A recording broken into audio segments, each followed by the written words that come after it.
Awesome. I'm Coach Newcomb. I'm the current head coach for Guildford College, which is a small Division III school in Greensboro, North Carolina. I got started with rugby in North Carolina at UNC Wilmington. Started a club program there with a couple of friends who actually got the opportunity to play high school rugby, an opportunity that I wish I had had. But now I'm out here at NY7's trying to recruit for our program and check out some high school girls rugby. So how long have you been with the program down there right now?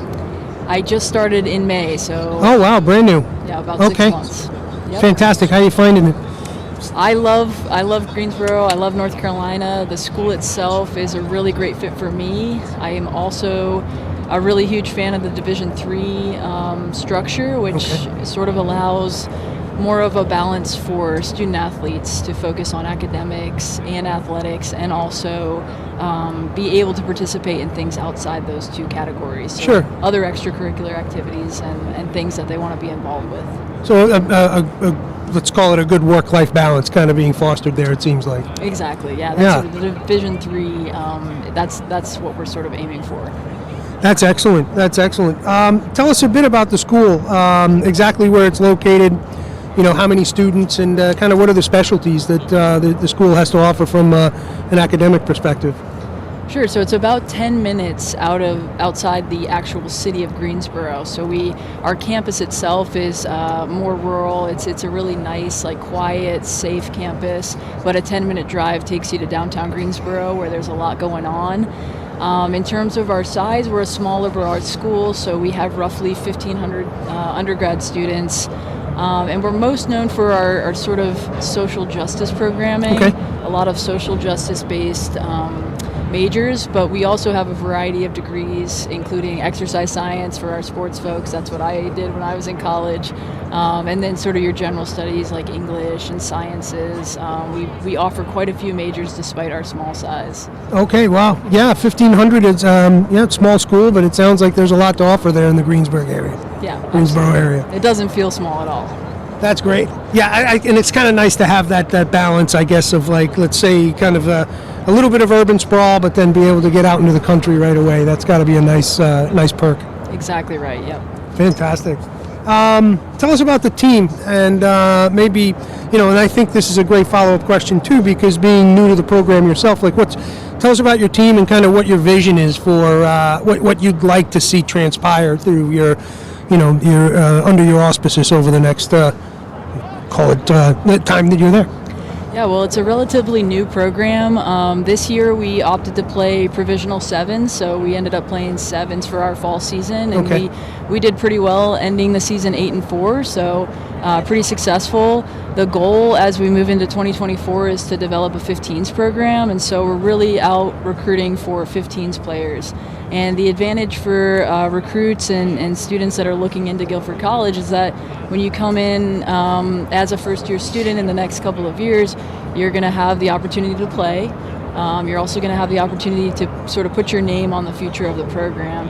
And really, the overall goal for me going to Guildford College is that it is part of NIRA and part of that association. So we're trying to continue to grow that effort forward of providing educational and athletic opportunities to young women, and that's why I opted to stay within NIRA as a coach as well. Okay.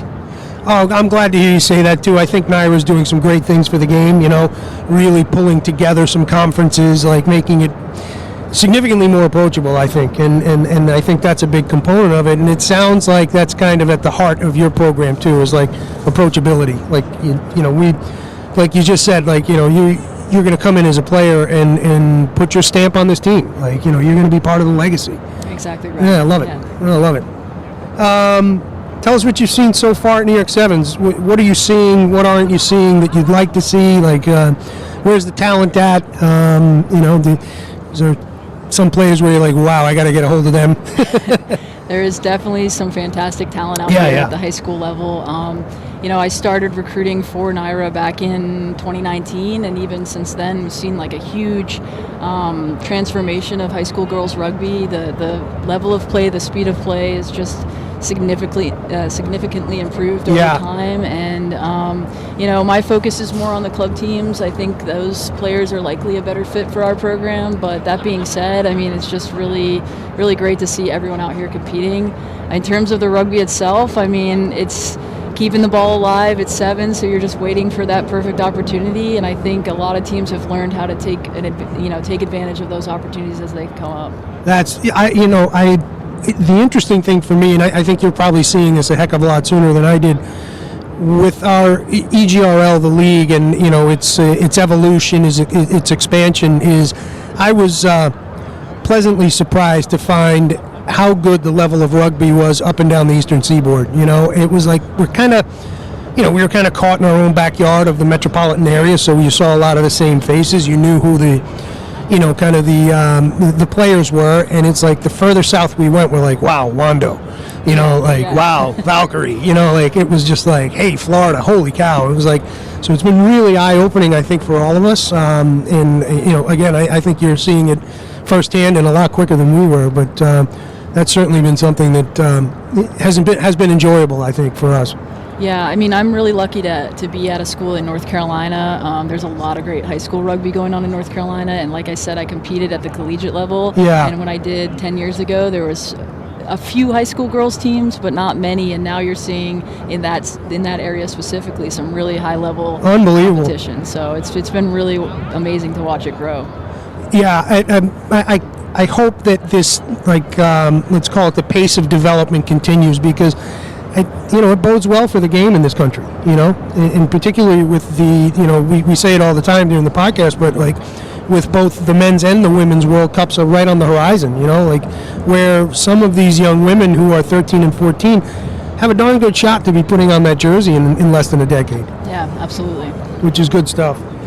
So we were kind of talking about this a little bit, but what are some of the changes that you've noticed over the past 3 to 5 years when it comes to recruiting players? Whether good, bad, and different, what are some of the challenges, and maybe what are some of the windfalls?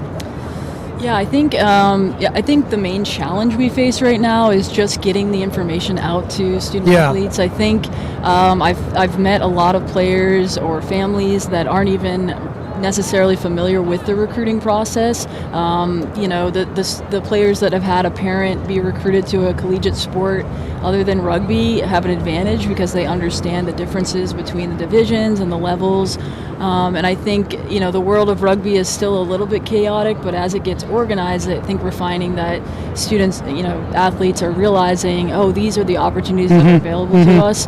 But 5 years ago, I don't think high school girls really knew what was out there. I agree. A small school like mine that you've never heard of is, but that has a true NCAA emerging sport program.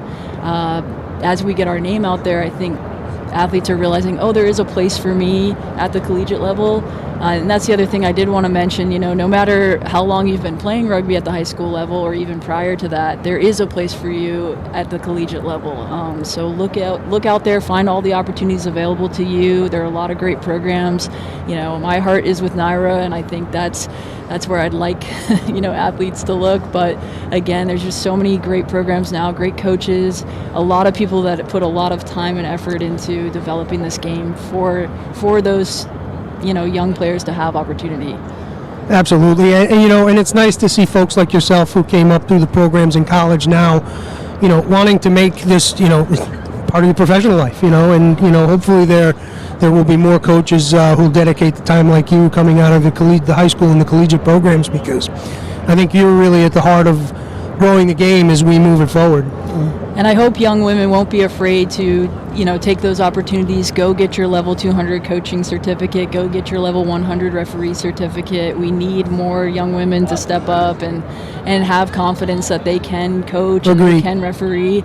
I've met many young coaches that are just nervous about maybe taking on the reins, but there's a lot of of older women that are out there that are willing to support and mentor those people, and I was lucky enough to have one of them, and I think that has allowed me to move forward with my career and feel like, yes, I can do this for a living, and that's another thing that NIRA allows, is they're able to pay coaches a full-time salary at these programs, and fantastic. And that's a great thing. That is a great thing, absolutely.